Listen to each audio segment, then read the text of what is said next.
can say that because I, like Richard, was the Speaker of the California State Assembly when we had a $38 billion deficit. And if I could have received the same cooperation, or if we would have worked together the way that we did in that back room, things would have been a lot easier. And I have to commend the President and his staff and the union leadership for doing a wonderful job. In fact, to the union members, know that you're judged by your actions during very serious times, and your union leadership really stepped up, and I was proud to be associated with them.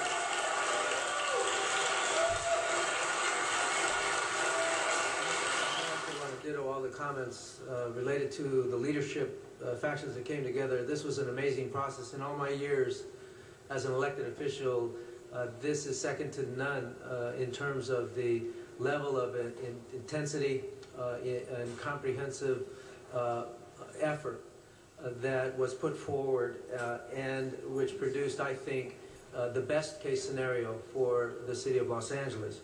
But honestly, I feel that it's more important to speak as a city employee and not as an elected official. We will do our best to save those heroes. But today, I thought it was important to say that the heroes of today are the unsworn city employees. And I want to say thank you.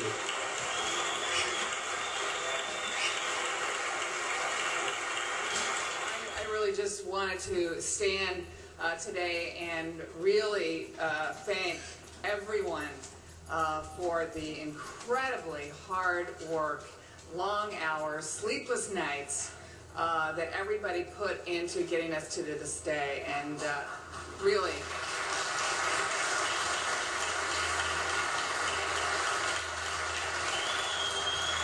Miguel and Cherry, certainly our president, Eric Garcetti, who really helped on so many occasions to keep things from falling apart. But I will tell you, this week was an amazing week. For the last several days, following our presentation on the agreement before you, as well as the early retirement program, I've met with the ERC committee, with your body in closed session.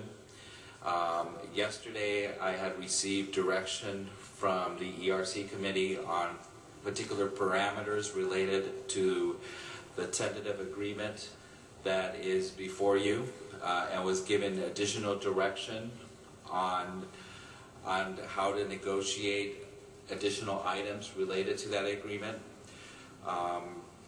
Following that meeting, my staff and I was joined by the CLA, and we spent most of the entire afternoon and late into the early morning meeting with the coalition on particular elements of the agreement.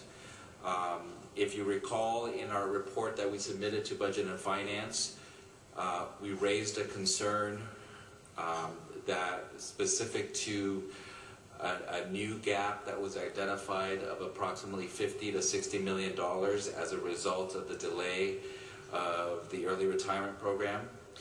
I received direction to seek a negotiation with the coalition to mitigate that gap, as well as to identify additional savings that help mitigate other factors that have fallen into place, such as a reduction in our revenue as a whole.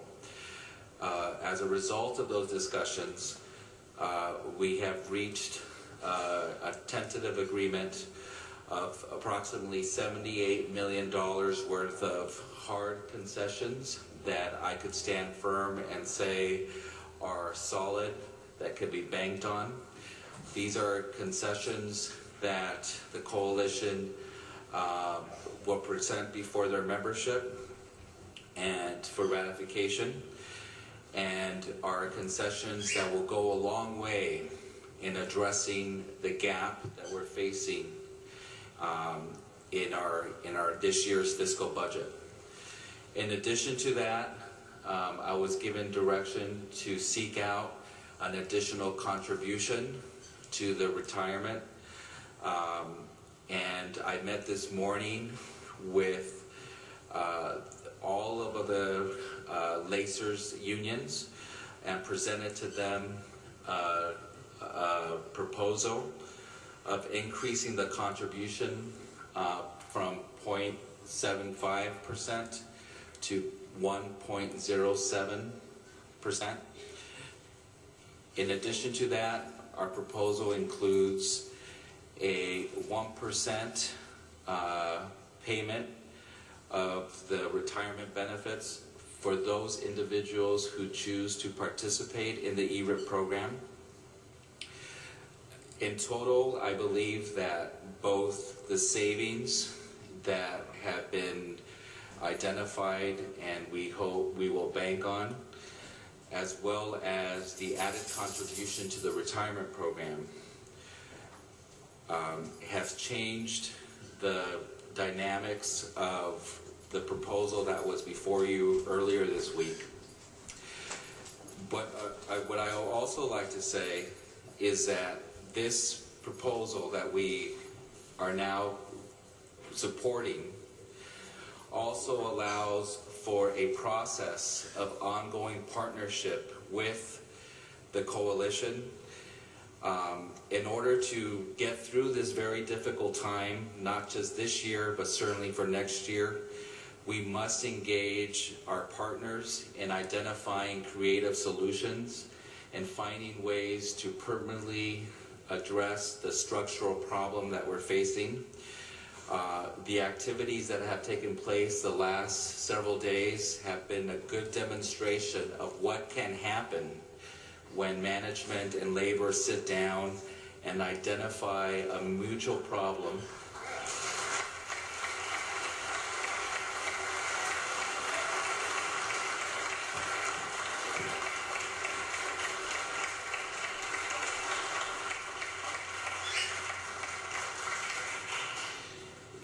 Identify a mutual problem and roll up their sleeves together to find solutions that work. This, I believe, is just the beginning of what could be achieved, and I look forward to continuing this relationship as we proceed. I'm also glad to report that as part of this overall strategy, we should end up with a stronger reserve. Under the plan that was proposed to you originally, our reserve was going to be approximately $140 million. With this agreement, our reserve should be at $160 million. And as a city, we need to demonstrate that we are in strong financial health, that we're certainly facing difficult times, but that we may remain committed to solvency and to protecting the taxpayers and their resources. In conclusion, again, I think it's been a very exhausting process. It certainly has been worthwhile, and it has demonstrated that when a process is supported through the leadership of both the mayor and the city council, that a lot can be achieved. Thank you.